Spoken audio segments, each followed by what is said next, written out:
Bom dia, Patrícia. Bom dia, Glória. Bom dia, terceiro A. Começa agora o Jornal Estudantil. Hoje vamos falar sobre um assunto bem interessante, que é sobre a radioatividade.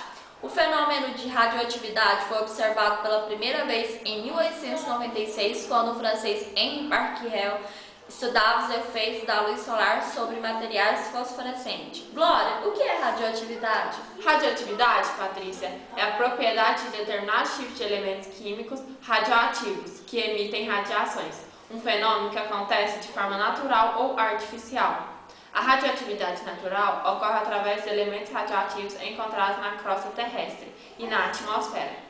Já a radioatividade artificial ocorre quando há uma transformação nuclear através da fissão nuclear, que é um processo observado nas usinas nucleares ou em bombas atômicas. Alguns átomos, como os do urânio, rádio ou tório, são instáveis, que resulta na combinação de nêutrons e prótons.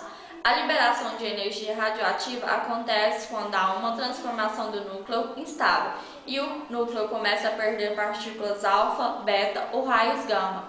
Na medicina nuclear, a radiação gama é utilizada na imagiologia, processo de realização de diagnósticos através da análise de imagens obtida com recursos a partículas radioativas, por exemplo, mamografia, tomografia computadorizada, ultrassonografia ou a popular radiografia. A longa exposição de organismos vivos e radiação pode provocar graves lesões no corpo, doenças diversas ou morte. Assistem agora a um vídeo sobre um acidente radioativo que ocorreu, que é conhecido como Césio-137. Esta imagem é o símbolo da tragédia do Césio.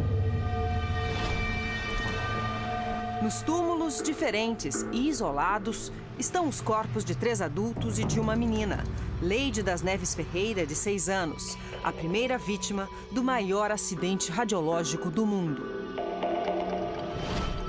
Ela morreu depois de ser contaminada com um pó de aparência inofensiva que o pai trouxe do ferro velho da família. Aqui foram enterradas as 4 pessoas que foram oficialmente identificadas como vítimas da síndrome da radiação. Os 2 funcionários do ferro velho que manipularam o Césio e morreram com 18 e 21 anos. Maria Gabriela, que morreu um mês depois com 38 anos, tia da menina Leide. Os túmulos são caixas blindadas construídas com concreto e mais de 400 quilos de chumbo. Se portou aí, mas não deixou ninguém ver, né? Porque eles veio no caixão de chumbo, né? Lacrado. Ninguém viu. Minha netinha. Os homens que tiveram o primeiro contato com o Césio-137 encontraram a substância no equipamento usado para combater o câncer. A máquina estava numa clínica desativada. As pessoas que tocaram foi inocentemente, porque não tinha nada que dizia que aquilo era perigoso. O equipamento foi desmontado no ferro velho. Dentro dele havia uma cápsula com um pó que, no escuro, emitia um brilho azul. Aí furaram, pelejaram, aí pegou uma chave de fenda. E foi furando, até que furou um buraquinho, socou ela lá, e saiu aquele pó. A substância despertou a curiosidade na vizinhança e o pó passou de mão em mão. O caso mais grave foi o de Leide, que chegou a ingerir uma pequena quantidade de Césio. Ela ingeriu. O Césio com ovo cozido. Por quê? Ela tinha manipulado o Césio? E pegou o ovo cozido com a mão suja do pó. Até hoje eu me culpo. O porquê que me deu um branco assim, que eu não preocupei com as minhas crianças e nem comigo. Quase 24 anos depois do acidente, a equipe do Domingo Espetacular visitou os locais marcados pela tragédia. Encontrou parentes das vítimas e moradores que ainda se sentem ameaçados pelos efeitos invisíveis da radiação. É um fantasma, uma coisa que a gente pode pegar, não pode ver. Quem conhece a história por cima não passa nem na avenida, que tem medo. Quando chega na esquina, fala, não, ali é a Rua do Césio, não passa. É o painel.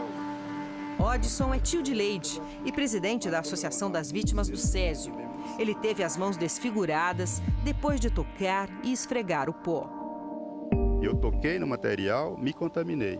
E aí eu fui para casa e irradiei mulher, irradiei filhos, irradiei móveis, irradiei todos os meus animais. Tudo aquilo que estava a uma proximidade de 2, 3 metros da minha pessoa, acabaram sendo irradiados por mim. As consequências da radiação foram tão graves que mais de 100 mil moradores de Goiânia tiveram que passar por detectores de radiação. 250 apresentaram algum grau de contaminação. Muitas delas vítimas da falta de preparo das autoridades para lidar com um problema tão grave. Hoje, pouco mais de 100 recebem pensão do governo e um grupo de 50 pessoas ainda passa por acompanhamento médico. É porque a radiação mexe naquilo que a gente tem mais sagrado, que é o nosso conteúdo genético. Então, ele pode trazer consequências nefastas, não só para mim, mas para o meu filho, para o meu neto, para o meu bisneto. E isso traz uma culpa muito grande. Aquela cápsula que foi violada e contém o Césio-137 foi colocada dentro de um recipiente blindado e está enterrada aqui, no centro daquele morro. Aqui também estão mais de 6 mil toneladas de material que foi considerado contaminado, rejeito radioativo. A contaminação por césio é uma das maiores ameaças aos moradores do Japão por causa do acidente na usina nuclear de Fukushima. A substância pode ser liberada na atmosfera junto com outros gases radioativos. Se você tem uma exposição em corpo inteiro, que é o que se espera ou o que pode acontecer com um acidente nuclear, você tem diferentes níveis de complicações decorrentes da irradiação de acordo com a dose recebida. E essa dose recebida vai depender em muito de quão distante você está da fonte do material radioativo. Ou seja, quão distante a pessoa estava ou está do reator e quanto tempo ela ficou exposta à irradiação. A situação em Fukushima já atingiu a mesma gravidade do primeiro grande acidente nuclear da história. Em 1979, o reator da usina de 3 Mile Island, nos Estados Unidos, sofreu derretimento parcial com a liberação de gases radioativos. Milhares de pessoas foram removidas da região, mas ninguém morreu. 7 anos mais tarde, o desastre foi muito pior. A explosão de um reator em Chernobyl, na antiga União Soviética, produziu uma nuvem de poeira radioativa, que também continha césio e se espalhou pela Europa. O número de mortos pode ter chegado a 200 mil. Agora, a crise no Japão só aumenta a preocupação nos países que usam a energia nuclear. O Brasil tem 2 usinas em atividade e uma terceira em construção. O Domingo Espetacular entrou em Angra 1 e Angra 2 e mostra como é o coração das usinas, o reator nuclear. Quem mora na região de Itaorna, em Angra dos Reis, já está acostumado. Todos os meses, sempre no dia 10, uma sirene toca. É o teste do alarme de emergência das usinas Angra 1 e Angra 2, que faz parte da rotina de treinamentos para uma eventual remoção dos moradores em caso de acidente.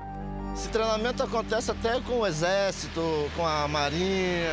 Boa parte da comunidade é envolvida, mas mesmo assim a comunidade fica preocupada. O que preocupa os moradores está dentro do complexo que abriga as usinas. Nossa equipe teve acesso a uma parte das instalações, que lembram as de uma grande indústria. Pelo menos aqui não há necessidade de trajes especiais anti-radiação. O que mais impressiona são os enormes equipamentos que transformam a energia do urânio em eletricidade. As 2 usinas fornecem 40% da energia elétrica consumida no estado do Rio. Estas imagens obtidas pelo Domingo Espetacular são do interior dos edifícios onde ficam os reatores de Angra. Elas mostram a operação de troca do combustível nuclear, que acontece a cada 400 dias. O físico nuclear Luiz Albiac explica os detalhes da operação. Aí nós temos a máquina que faz a transferência dos elementos combustíveis do núcleo do reator. Um deles está sendo retirado do núcleo nesse exato momento e transferido para a piscina do combustível usado. Esse tom azulado mostra que a área se encontra fortemente radioativa, por isso essa operação é efetuada sob uma camada d'água de 20 metros de profundidade, que além de refrigerar o combustível, protege os trabalhadores contra a radiação. Este é um combustível nuclear novo, chegando da fábrica para ser utilizado no reator nuclear da usina. Em um combustível nuclear igual a esse, há 256 varetas metálicas, dentro das quais está contido o urânio. Se o reator é o coração da usina, aqui onde estamos pode ser considerado o cérebro, a sala de controle. Técnicos monitoram 24 horas por dia qualquer variação. Ao sinal da menor irregularidade, um desses alarmes é acionado. E como o cérebro humano, essa estrutura também é muito complexa. São mais de 7.500 alarmes, mais de 10.000 botões. O que a gente trabalha muito é com prevenção. Quer dizer, todo o critério de segurança, não tem nada no mundo que seja probabilidade zero. Não tem nada. Então, se tiver uma chance de acontecer alguma coisa, ela começa. Quando ela começa, você tem que detectar, porque o princípio é a prevenção. Segundo as autoridades, a melhor saída para proteger a população de um acidente grave é pôr em prática o plano de remoção dos moradores. Quem vive num raio de 3 quilômetros é levado imediatamente para um local a 5 quilômetros de distância. Se for preciso, a área de segurança passa para 10 ou até 15 quilômetros da usina. O problema é que a rodovia Rio-Santos, principal rota de fuga da população, é estreita e mal conservada. Mas isso não assusta quem vem de fora conhecer as usinas, como esse grupo de turistas mineiros. Quando eu falei que tinha vontade de passar por aqui, um dos meus filhos disse: mãe, mas a senhora não está vendo o que está acontecendo no Japão? Eu falei: meu filho, mas é bom a gente saber o que acontece no Brasil. Em Goiânia, as lições do acidente com Césio serviram para a criação de um centro de pesquisa sobre a radiação. Mas as vítimas do acidente querem mais. Elas exigem o reconhecimento público de que os efeitos da radiação atingiram mais pessoas e de forma mais grave do que as autoridades admitem. Tem adolescente com pressão alta, eu tenho sobrinha jovem que já está com osteoporose. Eu me preocupo muito com a família. Filho, neto, bisneto que está chegando. Afastar o fantasma de uma exposição é a coisa mais difícil, ninguém consegue tirar esse fantasma da vida de uma pessoa.